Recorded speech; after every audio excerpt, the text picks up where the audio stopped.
Hey, and welcome to today's video. It's going to be a June reads video where I talk about the books that I read in June. Didn't read that many, only like 4. I read a lot of comic books though, so it's going to be a lot of comic books. But let's just get right into it. So the first book I read this month was I Crawl Through It by A.S. King.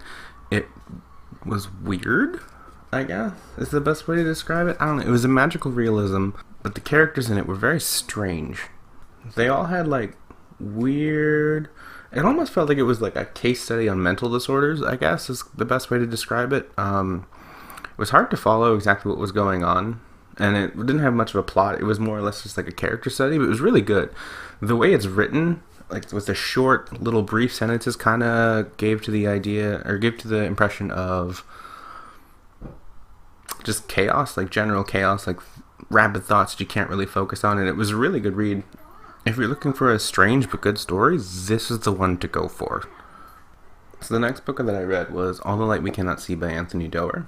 This book was a weird choice for me, I guess, because I don't usually read a lot of non-fantasy books. I just kind of wanted to read something that was a prize-winning book. I've never read one before. It was good, I guess. Not the best thing I've ever read. It was sad. Very sad. But I mean, it's a book about a little French girl in World War II. It's going to be sad. Next, I read Preacher, Book 1. Didn't like it nearly as much as the show. I only got it because I started watching the show on AMC. It was not as good. It was good, but it was...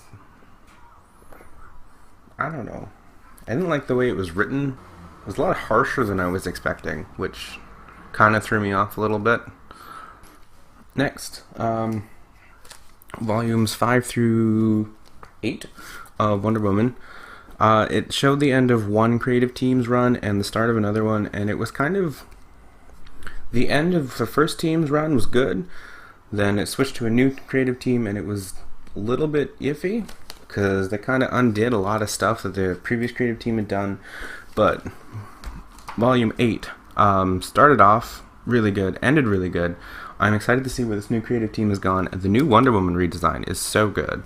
I've heard a lot of complaints online that it's too Greek mythology-y, I guess, but I really liked that aspect of this Wonder Woman story. Like, the whole run is good. She's the god of war now, and the queen of the Amazon. She's got a lot of stuff on her plate, and just love me some Wonder Woman.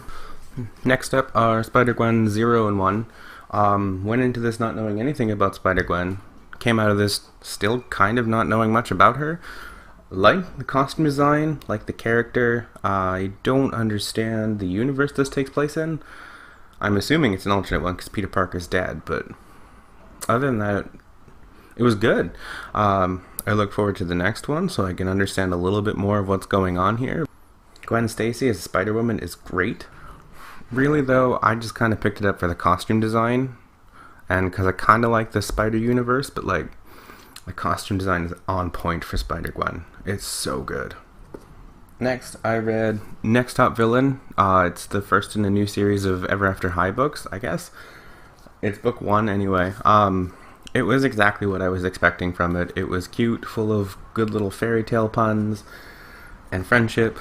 Like, it's a book about the bonds of friendship between fairy tale descendants, and it was really cute, and I really liked it. And if you haven't seen the show, it's on Netflix. Go watch it, because it's super cute, and it's so good. This book is also very good. I'm going to pick up the rest of them, just because why would I not? And I don't have anything else to watch on Netflix, so might as well just read more books. Next up, I read Extraordinary X-Men Volume 1.